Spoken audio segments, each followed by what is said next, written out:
আরে না মামা লালু ব্রেনটা বড় চালু, মনে রাখবেন জয়কালে ক্ষয় নাই, মরণকালে ওষুধ নাই, কোনো কাজ হবে না এখন জয়কাল। বিয়স নতুন আরেকটি গুরুত্বপূর্ণ ভিডিও নিয়ে চলে আসলাম।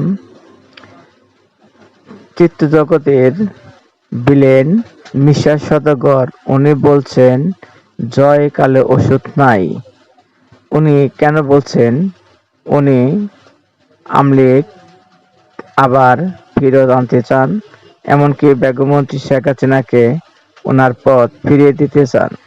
শুধু মিশা সওদাগর না, এখন যারা আন্দোলন করছে ছাত্রছাত্রী তারাও বলছেন যে আমাদের আগে স্বৈরাচার সরকারই ভালো ছিল, তাদের আমাদের দরকার।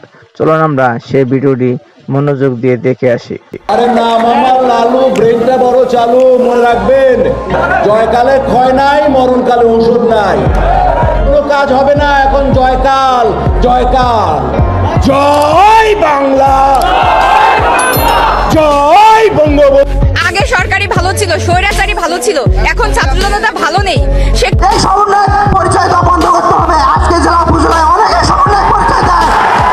বৈষম্য বিরোধী ছাত্র আন্দোলনে যুক্ত হয়েছিলেন হাজারো ছাত্র জনতা। তবে প্রধানমন্ত্রীর পদত্যাগের পর নতুন করে যে রূপরেখা তৈরি হয়েছে এদেশে, তা থেকে আবারও শেখ হাসিনাকে ফিরিয়ে নিয়ে আসার অপ্রান্ত চেষ্টা।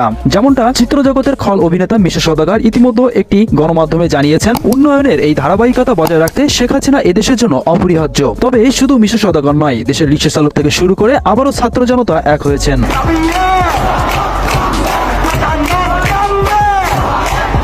এদিকে সমন্বয়করা নতুন করে রাজনীতির পথ অবলম্বন করেছে। ছাত্র জনতা ও নাগরিক মত বিনিময় সভা দেশের বিভিন্ন জেলায় অনুষ্ঠিত হচ্ছে। তবে রীতিমতো সমন্বয়করা ইতিমধ্যে পথভ্রষ্ট হচ্ছেন, কেননা সেখান থেকে কোনোভাবেই সমন্বয়কদের সাথে আলাপ আলোচনায় বসতে চাচ্ছেন না বৈষম্য বিরোধী ছাত্র আন্দোলনকারীরা।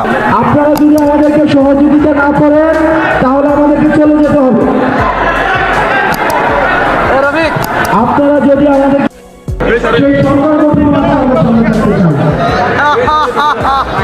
ছাত্ররা জানিয়েছে বৈষম্য দূরীকরণে পাশে ছিলাম, কিন্তু নতুন রাজনৈতিক দল গঠন হবে এমনটা কখনোই ভাবে নাই। প্রিয় দর্শক, দেশের এই বর্তমান পরিস্থিতি নিয়ে আপনার মন্তব্যটি অবশ্যই কমেন্ট করতে ভুলবেন না। পরবর্তী